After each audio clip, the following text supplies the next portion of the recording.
Situation Room.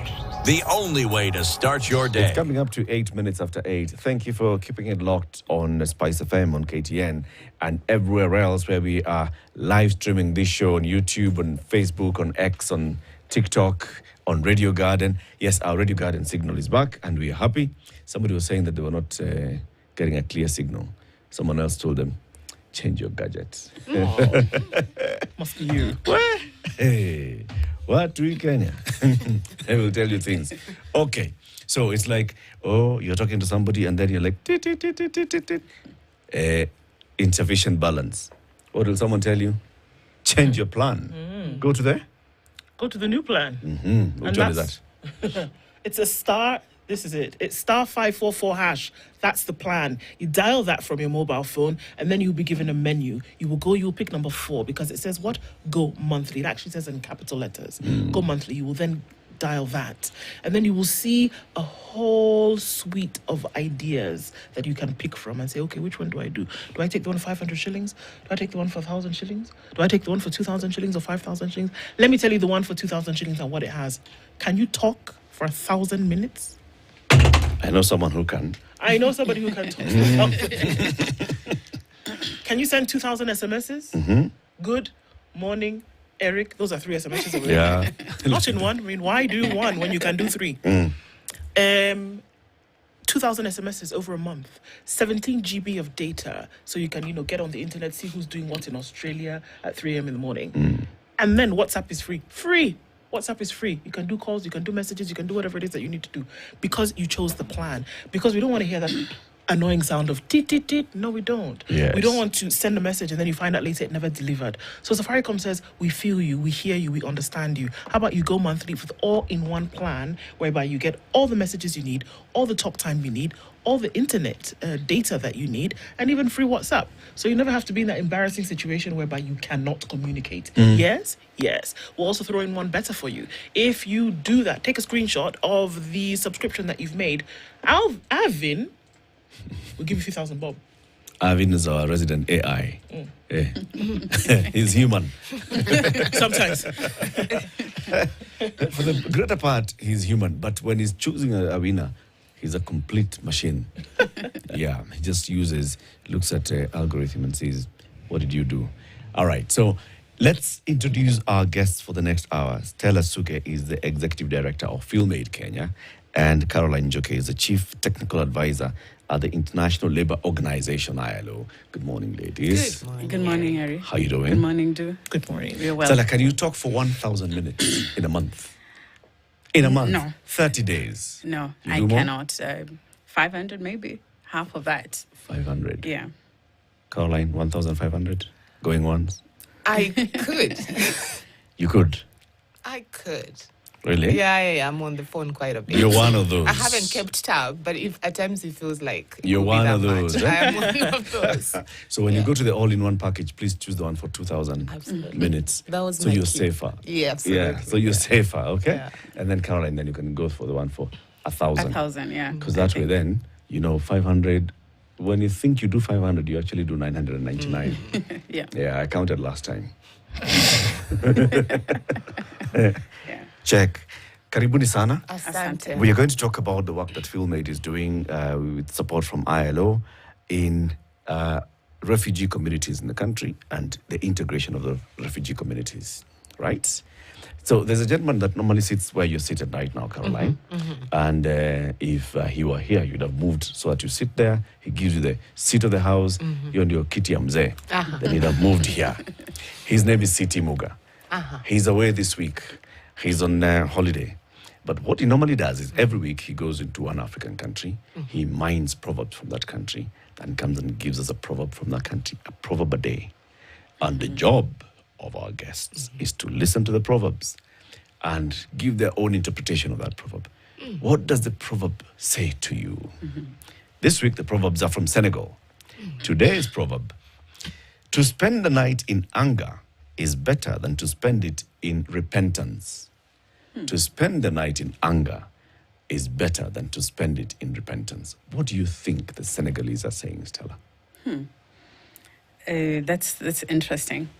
I think, of course, when you're sleeping, it's an important time because you reflect, and if you remain angry, you're pushed to come up with solutions or to think outside of the box.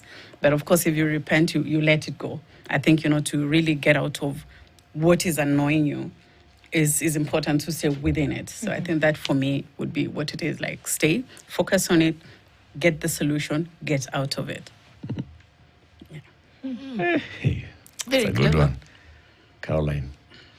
Yeah, very similar to what Stella says. Is also about, for me, is also how do you let go, so that. Can I counter with something similar from my community? Okay. And I think it's not just my community; it's probably spoken that you shall not let the sun set as you still hold anger. So you let it go, and now specifically to the Senegalese one, if you're spending the night in repentance, it's also you're probably going over and over. What is it that happened, and you probably building castles in the air and beating yourself up. So that's how I would say. So it's better you sleep angry than It's sleep not there really sleep overthinking about it. When you're angry, you're just pissed off, you sleep. I believe so. Other than creating scenarios throughout the night. And you hear every bad that chips every. Yeah. Okay. Yeah. Good ones, right? Indeed. There's never a wrong interpretation of a proverb. Well, that's a great thing. It's what the proverb says to you. Yeah. So let's get to understand your organizations. What is FilmAid and what do you do? So FilmAid is a non-profit organization.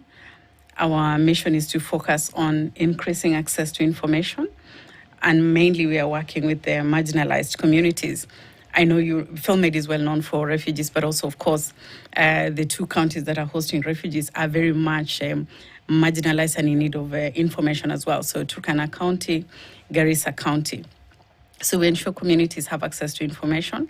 We create platforms for dialogue around all the social economic issues that are affecting communities. And also we do what is called social behavior change and communication. And what has also been a part of our work is ensuring that we create platforms like this from our media training program.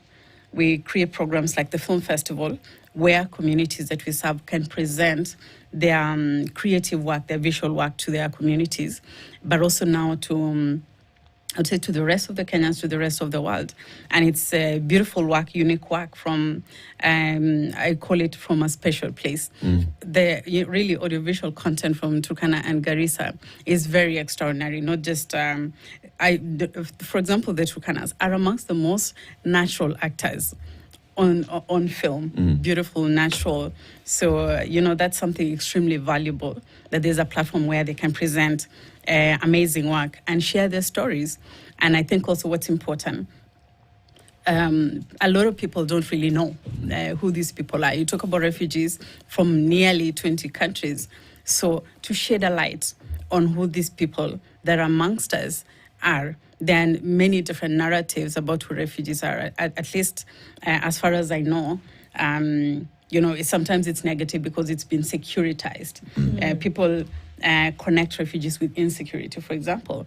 But actually, when you connect and see their work, see their stories, hear their voices, and interact, then you get a different picture. And also, it's really the human person. You see who they are and connect with them at that very personal human level.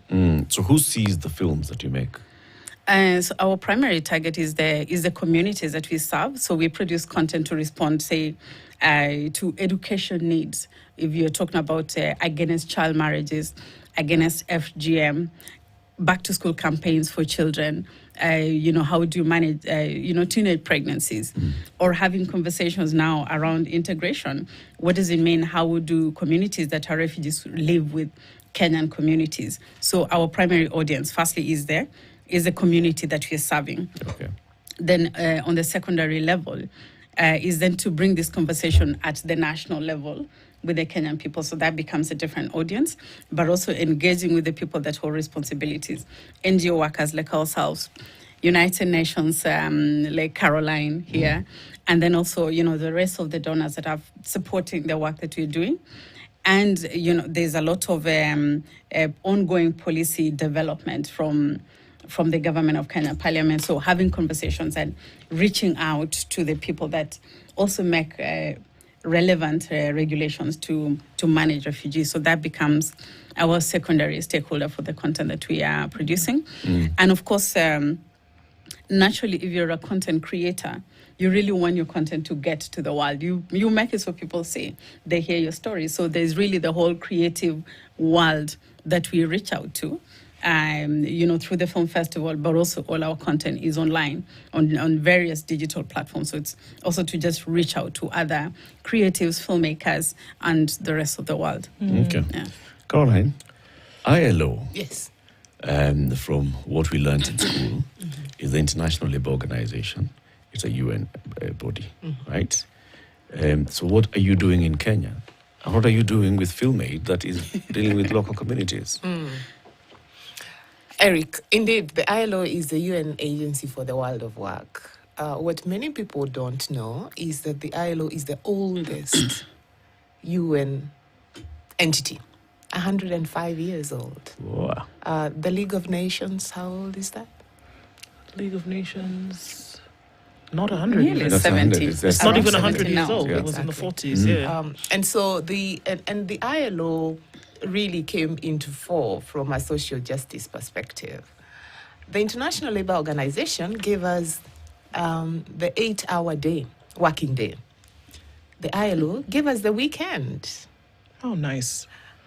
especially that.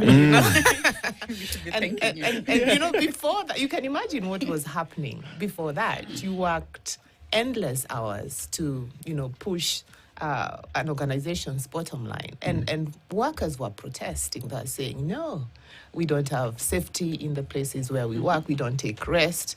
The ILO gave us the concept of the minimum wage, the maternity leave. A lot of the benefits that we enjoy today in the world of work have come from the ILO. It is a tripartite organization, so we bring together governments, workers, and employers. So in Kenya, our core constituency is the Government of Kenya, the Central Organization of Trade Unions, COTU, and the Federation of Kenya Employers. And these are the most representative trade unions from an employer perspective and workers' perspective. And immediately you can see, because if you want to negotiate minimum wage, there is the worker saying, I need more, probably. Yeah. And then there's the business saying, no, this is not the time for more. And then government exists to set the policies, to sort of be like a negotiator, a go-between. So that's the essence of the ILO.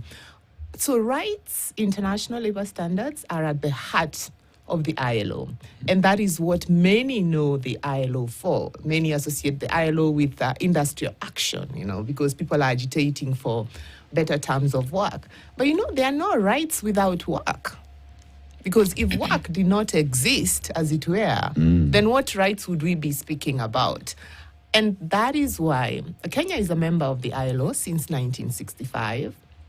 And, in Kenya, we are working on key issues. Of course, supporting the government of Kenya to implement the international labor standards that Kenya has ratified, and it is so many of them. I don't even remember how many. But very important is supporting the different stakeholders in the generation of more employment. We have this perpetual challenge of unemployment. So what is it that we need to do to ensure that we can get more, especially young people, into jobs, whether it's through supporting enterprises, is it access to finance, is it people don't know how to do these businesses, etc.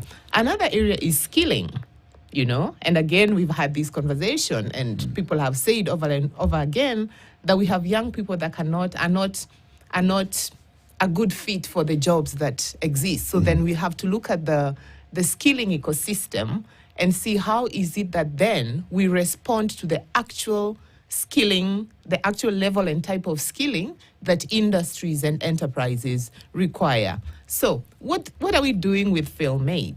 For a very long time, we we've worked with non-displaced populations since 1909, which is when the ILO was founded. But increasingly, and with the SDGs, very strong focus on leaving no one behind. Kenya hosts now roughly 700,000 refugees. There are times when they've been almost 1 million, and that figure, of course, keeps changing. And you cannot actually say that you're on an inclusive development trajectory when you have these 700,000 persons living within your territory without a development focus on them. Okay. And that's exactly where we come in. Countries are asking, countries have been asking, how can we share the burden of hosting refugees? And, one of the ways, why is the burden heavy? Because refugees rely on mostly the international community to support them with food, with education, with healthcare, etc. And in this part of our world, in Kenya specifically, one of the reasons why they're so dependent is because they can't work. Why are they not working? Because there are limited opportunities for work. If you look at Kenya's unemployment, it's already very high. Kenyans are struggling with unemployment. So bring in refugees. How does that conversation go? But also look at where refugees are hosted in Kenya. It's Garissa and Turkana, some of the most really just underdeveloped regions of Kenya. And so how then do we support refugees to support in a labor market that is very small? What are the opportunities out there that refugees can pursue, within the laws of Kenya and be able to make a living and become less dependent on aid? But more importantly for the ILO, it is social justice. Okay. It is just giving them a fair opportunity at life. And that is where we partner with FilmAid. Okay. Yeah. Just to mention as well that one of the things about the refugees in Kenya is that quite a number of them have been here also for 30 years. So obviously there is that natural desire to be part of work, to be part of your life, and to take hold and control of your life. So work becomes important. And I think for man to feel dignified, they really need to work. I remember my first experience in Kakuma, just to realize that a grown-up man just sits and waits for everything to be given, which is something that now we are gradually changing. Because, and it's very unnatural. How can you sit every day, day in, out, and expect handouts? So it really takes away the humanity and the dignity, and that is why it's important to really shift and start talking about refugees being part and parcel of how humanity is. And also, I think, being part of Kenyan economy, that, which is something important as well, supporting to build the areas where they live. Okay. So then looking at how this ecosystem within which they live, that's clear. And we're saying that, look, if you're going to have a progressive economy, progressive development agenda, you cannot ignore the almost 1 million people who are living within your borders, refugees. You can't ignore that. Then there's so many layers to that, isn't it? There's status that needs to be looked at. There's immigration. There is education, like you mentioned. There's health. There is infrastructure. There's so much. They've known their lives for 30 years in a refugee camp. That's what it is. We can't color it differently because that's what it is. So how then is the work that's being done, whether it's using the arts, whether it's using film to portray what it is that they're doing, how is that making the connection between where they are currently and what needs to happen in order for them? And we're not even talking about integration. We're talking about survival. How now is that being used to make the connection between where they are and where they can be? Just to talk from the creative perspective, which is where FilmAid works, one of the important things about self-expression or about storytelling is that sort of behind your mind, you actually tell what your heart desires, right? Because it's like it's spoken word or it's an expression. And we've experienced that many times, that when refugees tell their stories, we understand exactly what it is that they're doing. Or when you talk about engagement, they tell us what it is that they're doing. And that is what is shaping in fact, the priorities that we collectively have as the Kenya Refugee Operation. We learn from them. And, again, like we have really also transformed greatly. 15 years ago, education was not a priority, but we've learned from them that that's one of their most important agenda, to actually get their children educated.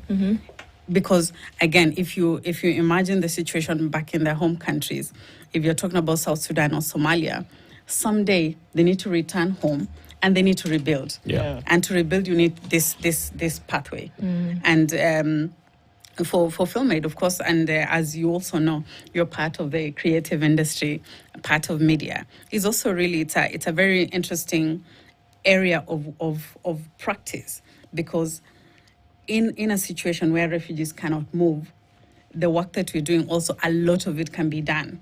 For example, if somebody is doing editing, somebody can sit in Kakuma and do editing for you. They don't need to move. It's one of the spaces where you can work from where you are without having to move. So I think there's really lots of ways why creativity, storytelling links to our greater understanding of the priorities of the communities. And again, we learn a lot how the communities want to be represented.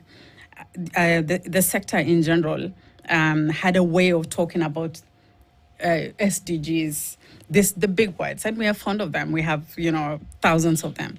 But then they bring us down to understand that this is actually who we are. This is how we want to be represented. Not poor people surviving, back in Turkana, but people with intentions for greatness as well. So it's really, creativity is something important just in such a context where there's a lot of limitations, because they bring out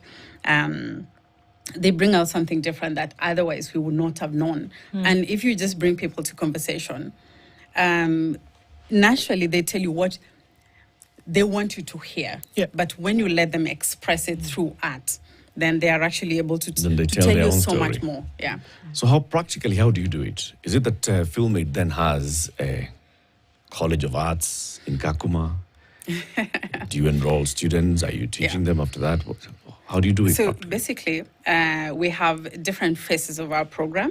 So the first one indeed is a skills development, which then is around media and the arts. So, of course, there's film as one of the primary tools that we are using, but also FilmAid runs a radio station, so we train in radio technology. We also train in music, theater, and the fine arts. And that is also because of learning how communities want to communicate. And it's very diverse. Some of the communities love to communicate through film, and other through audio, other through poetry. So there is a whole diversity. Okay. So we first teach. So you have a radio station. Yeah.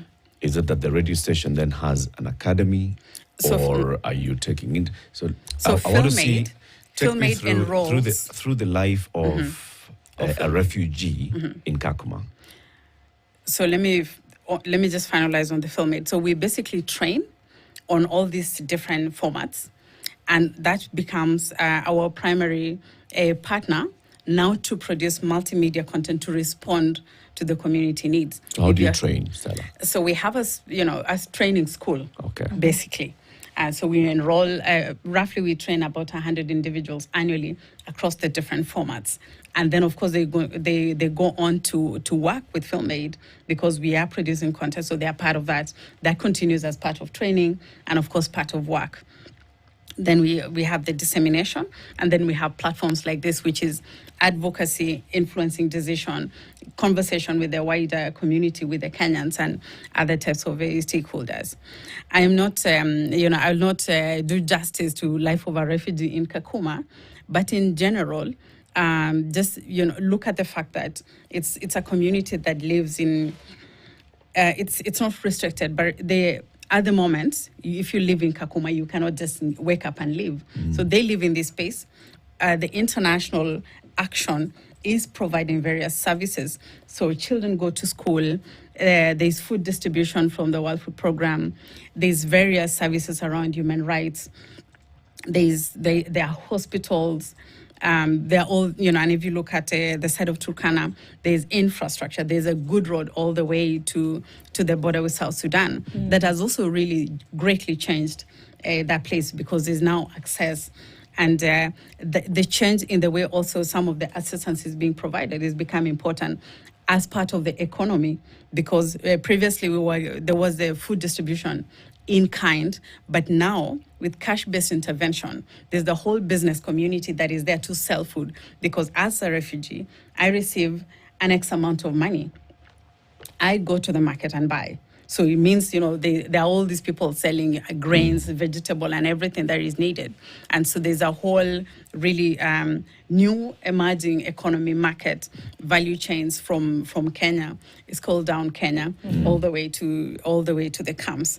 And I mean, in terms of really linkage to the work that we're doing, we are also seeing then this shift of that sort of 10 years ago chilling in the camp to a lot of desire for the young generation to find more, to come out, come to the city, get other durable solutions, get further education. And most of, they are already doing so much better than they were before in terms of education. So there are many more people qualifying for university, tertiary institutions. And so there's really a lot of a need also to do more. And that's also kind of worked hand in hand with a change in policy that is already starting to create a platform where people can leave the camp and be part of a bigger society here in Kenya. Let's take a break. 24 minutes to 9. Our guest this morning, Stella Suge. She's the Executive Director of Film Aid Kenya, and Caroline Joke is the Chief Technical Advisor for the International Labour Organization, ILO. We are talking about refugee communities in this country, hosted in Garissa and Turkana counties. How do we integrate them with the host communities? How can we use the creative arts, the digital economy, to actually help with this integration and to help them also find work and use their own talents to generate their own income? We'll be back shortly.